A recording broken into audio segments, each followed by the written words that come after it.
Hey, Jessica. Jim, is that you? I just thought I'd let you know I'm at the Lake Proctor Wilderness Area today, just in case you happen to be at the same place at the same time, like that ever happens. I had a feeling you'd be calling me today. I'm up at the front kiosk. Say less. Jessica? Jessica, are you there? I hope this thing doesn't have a tracker on it, but I'm glad you're here. Oh, me too, Jim, and I am ready for our next adventure. All right, let's go. Let's go. Hi, I'm Jim Duby with the Seminole County Greenways and Natural Lands Program, and today's adventure is at the Lake Proctor Wilderness Area. The Lake Proctor Wilderness Area is a 475-acre property located in eastern Seminole County, just east of the town of Geneva. Let's go check it out. So, how did Lake Proctor Wilderness Area come to be? Well, Jessica, it all started with a big bang. Oh, wow. Now, it was one of the properties purchased through the Seminole County Natural Lands Program, which was, approved by the voters in 1990. I think this property was purchased around 1999, somewhere around there. Cool. 475 acres. So, Jim, we've come to a fork in the road. Which way do we go? I don't know. You're the expert. So that's why we have these signs out here. They're called wayfinding signs. So they have the trails marked on them, and of course we have our trails blazed with the arrows. So what does the LP1 mean? Those are our safety signs, so that if folks are out here and they're in trouble, they can just say, I'm at LP1. The fire department has that on their GIS files, and they know exactly where to go. It's really important, and it's also reduced the response time dramatically. Well, that makes me feel safe. You ready to go? Yeah, let's go. Jim, what is that little thing by the pine cone? So it's called a catkin. It's really kind of like the male pine cone. Okay. So that the pine trees get those on them, usually in the spring, and they give off the pollen. And then the regular pine cone is a female, like this one here. And then the female cone, or the pine cone, is where the seeds are. That's up in the tree. Heat makes them open up. Sometimes it's the heat of a fire. The little seeds fall out, they have a wing on them that makes them helicopter. Okay, I think I've seen those. Yeah, and the wind catches that and it carries the seed away from the parent tree. Right. Because if you're a parent, you don't want all your kids landing underneath you, taking root and being there forever. I get that. They gotta fly the nest. That's right. Yeah. And this is one of the largest pine cones you're gonna see in Florida. This is from a longleaf pine. Wow, cool. Pinus palustris. Pinus palustris. You knew that though. Yeah, of course I did. I was just testing you.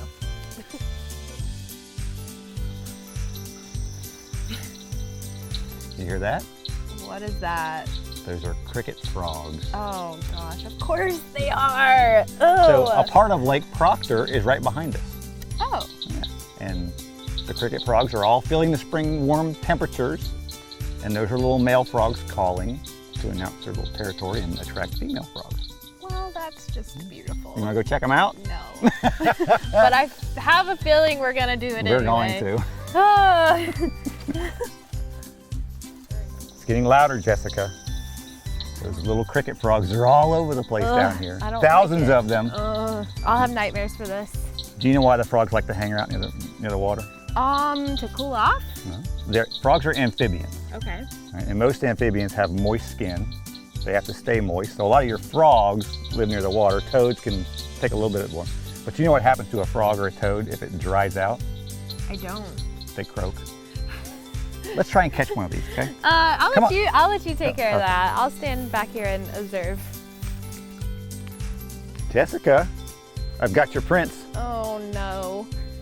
Please put him back. I am totally ready to get out of here. Is there another place we can go view this lake at? Sure, let's go. All right, gladly. Wow, it's so pretty out here. Finally made it. We did. This is the main body of Lake Proctor. Okay, cool. Yeah, it didn't seem like this big from back where the frog place was. Right, and so it's got these little fingers, and the water level rises and falls pretty dramatically. During the dry season, this would all be dry here, and people look at it and think, oh, the lake is bad, the lake is dried up. But overall, it's healthy for that lake ecosystem, because when it's dried out, the muck kind of dries up, goes back into the soil. Yeah. Lots of vegetation grows, the water floods back, that creates great fish habitat, great areas for wading birds to hunt. Cool. Well, it's absolutely beautiful. I would love to live out here. So what else do we have to look forward to?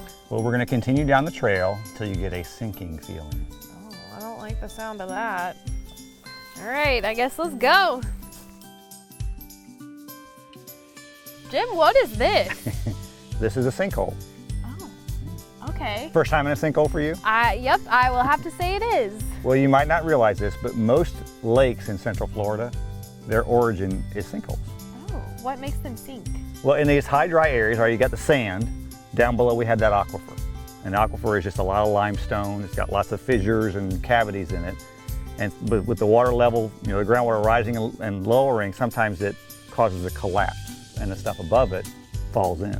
That's scary. And you create a sinkhole. But it's really important ecologically. We've got water now, no fish, so the dragonflies love it, the frogs love it. All right, well, let's climb our way out All right. before we sink down even farther.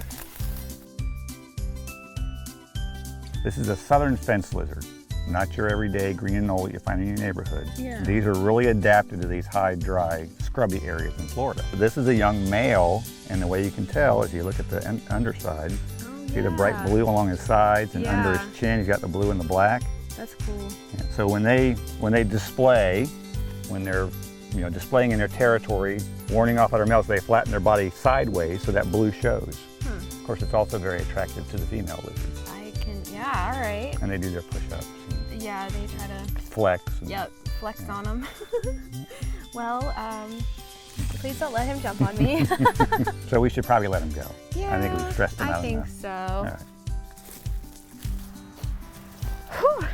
Jim, we made it. That we did. It was toasty. We saw a lot of cool things, and I think it's time for lunch.